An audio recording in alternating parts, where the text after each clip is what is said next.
What's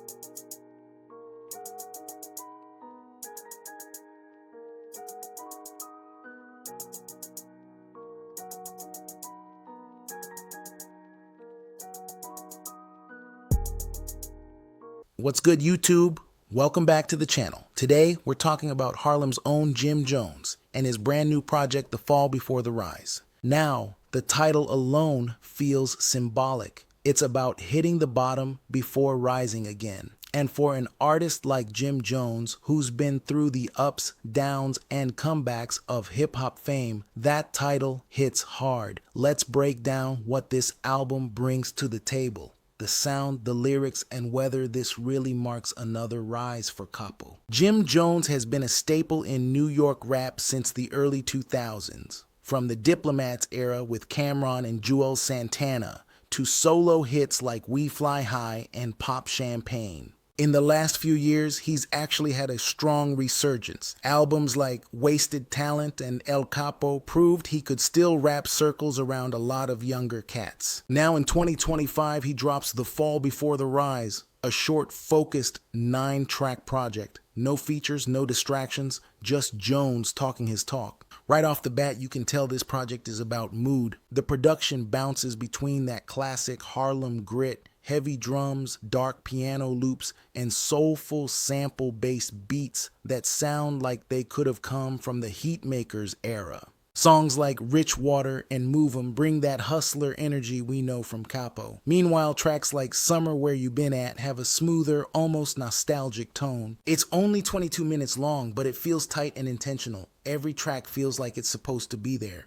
Lyrically, Jim stays in his lane, and that's not a bad thing. He's talking legacy, loyalty, and hustle. On the intro, he's setting the stage for what's to come, reflecting on the grind and how people count you out before you make your comeback. I'm the best is pure braggadocio, a declaration of skill and survival. Eat Tonight dives into the hunger and pressure that come with keeping your name relevant after decades in the game. You get the sense that Jones knows who he is. He's not trying to chase trends or sound like the new wave. He's sticking to that seasoned, confident Harlem delivery. Now let's talk highlights.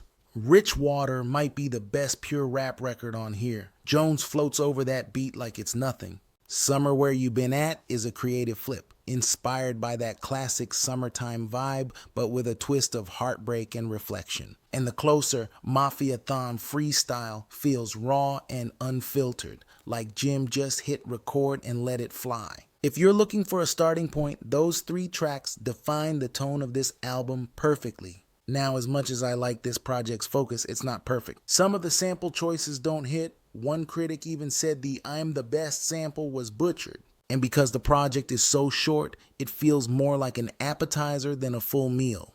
There's no real standout production moment like El Capo had. Plus, without any features, it can get a little one note. I wouldn't have minded a Cameron verse or even something fresh to balance Jim's tone. It's not a bad project at all, just not a major leap forward. So where does The Fall Before the Rise sit in Jim Jones's catalog? It's not a reinvention, but it's definitely a reaffirmation. He's still got that sharp delivery, still painting vivid street scenes, still speaking from experience. If El Capo was the comeback, this feels like the reminder that the rise isn't over yet. It's not his best work, but it's consistent, and it shows that Jones still has something to say.